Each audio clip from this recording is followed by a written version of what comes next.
Okay, here we go. Good morning, everyone.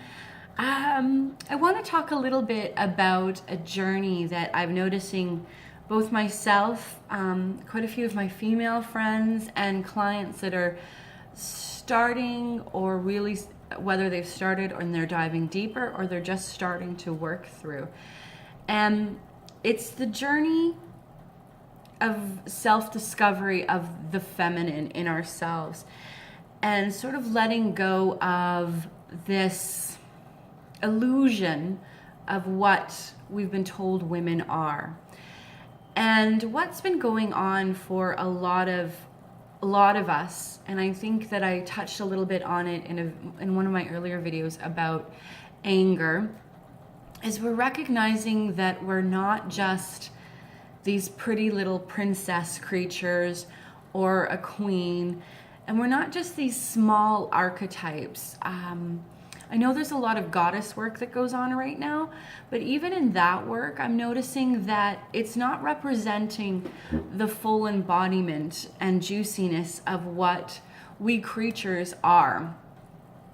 And I know that there's a lot of trepidation and a lot of fear that comes up as we really dive into the juiciness of our feminine being, because there's a lot of rage and a lot of frustration and a lot of pain that's going on within our feminine.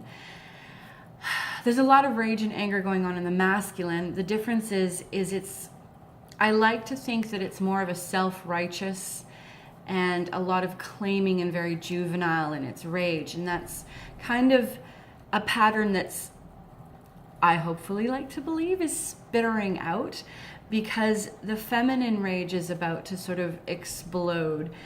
And what that is about is a release that we really need to be okay with and welcoming.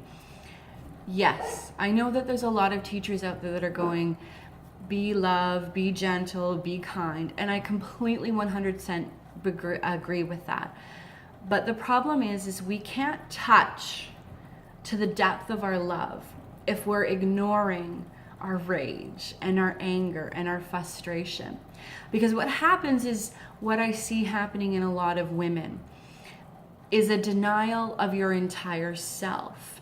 And if we're ignoring our entire self, then we are never whole or complete, which means we don't show up whole and complete in our life, which means we don't have the power and energy to really create en masse the juicy life that we want to create. And that's part of our rage that's coming out, is this inability to tap into where our power sits. And a really good example of that is I was having dinner with a friend, and she's in her twin flame relationship. And I have examples of this in my relationship as well, where both of our partners are very drawn to our softer feminine, which is wonderful that we can express that. And I love my husband for the fact that he's the first man that I felt safe enough to step into that softer, playful, joyful feminine. I naturally am that. I like to be the bubbly, giggly, joyful person. But there's a different level when you have a partner that you can trust, when you can go into the vulnerable part of our feminine. And that's really rare for us women to get to experience, because unfortunately men have not been safe for us to express that. And yet we have this incredible yearning and longing to find a partner that lets us be safe so we can be vulnerable. But the flip side to that is we also need a partner that's strong enough to take our power energy, our really core strength, which at first gets tapped into through our anger, our rage, and our frustration. Because we have thousands of years and generations of that anger built up in us as women. And it's been holding us back from telling the juvenile masculine to stop what it's doing, to stop hurting us, to stop hurting our planet, to stop hurting themselves. Because it's not just us they're hurting. It's hurting themselves because they're not letting us become fully present. And we're not letting ourselves become fully present in fear of hurting them, of being alone. So what we end up doing is cutting ourselves in half. And we see this story over and over again in a lot of young girls where they're really highly intelligent. And let's be honest, most of the really intelligent people I know are women. And it's because I hang out with them mostly. But I do know some very beautifully intelligent men. I'm just being a smartass with that one. That they start to not show up in school as much and with grades, because all of a sudden if they start to outshine the boys, then the boys won't want to be with them or pay attention. And so what we've done by creating this is we've made our men not as powerful. So they've become violent to reclaim their power. Where if we let ourselves as women step into the entirety of our power, which means we tap all of our energy. So we go to the dark. Now remember, our representation is the moon. The moon works in the dark. She shines her light in the dark. Women have no fear of the dark. We understand that deep magic comes from the dark because that's where creation sits. Creation sits in the dark. And if we're allowed to play with our dark side and express our dark side, now when I say dark, I don't mean evil or twisted, which is where most people go when we say dark. I mean that deep sense, core, earth-growing being. And yes, that is kind of rage, and sometimes that's sadness, and sometimes that's depression. But when we dive into our dark, then our light shines brighter.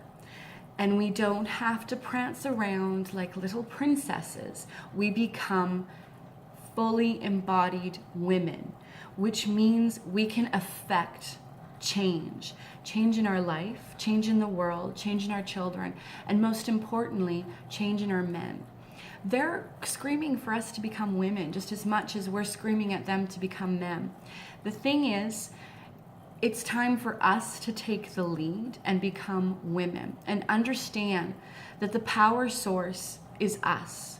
We are creativity. We give birth. We give death. We are it. We are the bomb.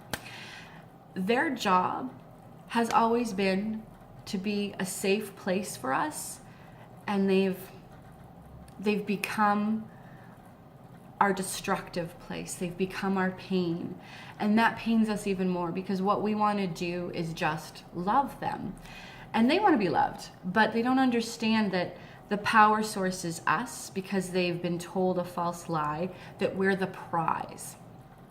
No one's a prize in this game. Or everyone's a prize, whichever way you want to take this, because it's all the same illusion. But really, we're not supposed to be on a pedestal. We're supposed to be working partners. So to do that, men have to welcome us expressing our darker, creative, juicy side, which is really fucking scary. And understandably, and that's where my friend and myself with my husband, they have a fear when we go into those moments because they have no control over us. And we're not sweet, and we're not loving, and we're not giving, but we're totally in our creative, juicy energy. But not only that, we're in our boundary energy, and we're in the energy that says enough is enough, and this will fucking change now.